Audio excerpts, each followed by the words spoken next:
Hello everyone, तो चले आसलाम एक नतून भिडियो निये। आज के बनाबो आमी दही चिकेन। तो चलो देखाई। एखाने आमी निये अनियन, जिंगार, गार्लिक सबगुलोके एकसाथे निये नियेछि। आमी एकसाथे सबगुलोके पेस्ट करे निब। तो देखे नाओ आमी एखाने सबकिछु आमी एकसाथे पेस्ट करे निलाम। आर एदिके आमी ग्यासटा जालिये कड़ाईटा बसिए निलाम। एखाने आमी दिये दिलाम परिमाण मतो घी। हाँ, आज के आमी एखाने एकटुकु तेल व्यवहार करब ना, शुधु घी दिए बानाबो। तो एखाने आमी जतटुकु मांस छिलो सेई मांस अनुयायी आमी एखाने घी दिए दिलाम।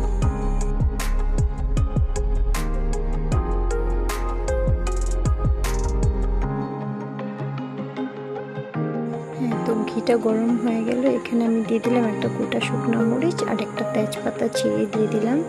এখন এইখানটাতে আমি যেগুলো মশলা পেস্ট করে রেখেছিলাম সেই মশলাগুলো দিয়ে দিব।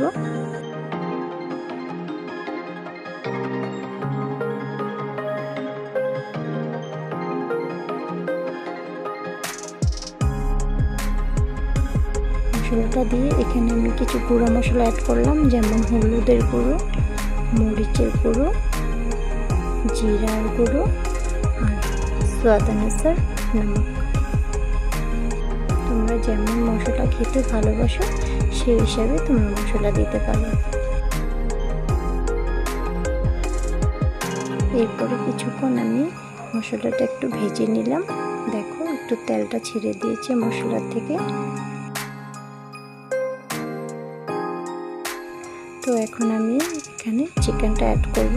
তো দেখে নাও আমি চিকেনটা অ্যাড করে নিলাম। এখন চিকেনটা আর এই মশলাগুলোকে ভালো করে কষিয়ে নেব। এখানে আমি কিছু গোটা মরিচও অ্যাড করে দিয়েছি।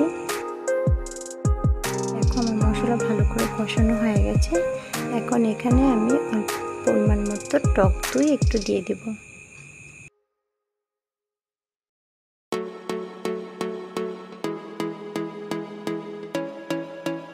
টক দইটা দেওয়ার পর এখন আরও কিছুক্ষণ এই টক দই দিয়ে কষাতে হবে। তো টক দই দিয়ে আমি স্টিম কমিয়ে কমিয়ে আমি সুন্দর করে মাংসটাকে ভালো করে টক দইটা দিয়ে ভালো করে কষিয়ে নিলাম।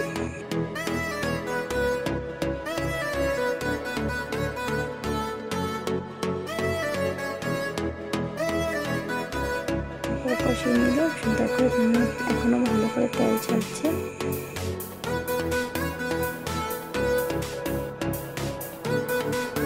দেখো আমার এখানে ভালো করে দইটাকে কষিয়ে নিয়েছি আমি। এখন এখানে আমি জল অ্যাড করব।